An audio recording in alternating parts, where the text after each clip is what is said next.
Liverpool a-t-il trahi Mohamed Salah? Alors je sais, la question peut sembler excessive et ridicule, mais c'est finalement le sentiment du joueur égyptien. Il a eu des déclarations relativement salées qui passent mal en Angleterre, il a eu l'impression d'être jeté sous un bus et l'impression que le club essayait de le faire passer pour le bouc émissaire. Alors derrière ces grandes déclarations, t'as l'impression qu'il y a une situation de ouf qui se passe du côté de Liverpool, mais en fait c'est simplement pour 3 matchs d'affilée que l'Égyptien a débuté sur le banc qui nous sort ces dingueries. En plus, lors du deuxième, il a quand même fait une entrée en jeu, il a quand même pas mal joué, et au bout d'un moment, je trouve ça un petit peu excessif de balancer ces grandes phrases aux médias quand on sait que Mohamed Salah, il fait effectivement pas un début de saison exceptionnel. Si t'ajoutes à ça le fait qu'il y a d'excellents joueurs offensifs du côté de Liverpool, qu'il y a une concurrence, que l'équipe va mal et que du coup t'as besoin d'essayer de trouver des solutions, ben moi j'ai du mal à comprendre un Mohamed Salah qui va dire qu'il a l'impression d'être le bouc émissaire de la situation. Non, c'est simplement que Liverpool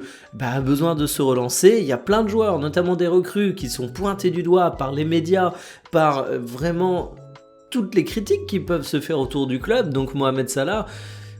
immense respect pour lui, joueur absolument exceptionnel, légende du football égyptien, légende de Liverpool, légende de la Première Ligue, joueur générationnel, mais à un moment il est dans le mou, c'est normal qu'il goûte un peu au banc, et à sa place je me remettrai en question vu le salaire XXL qui touche, et j'essaierai d'être au niveau sportif plutôt qu'aller pleurer au micro des médias. C'est pas très classe quand ton club est dans un contexte collectif compliqué de tirer la couverture à toi pour faire le Calimero.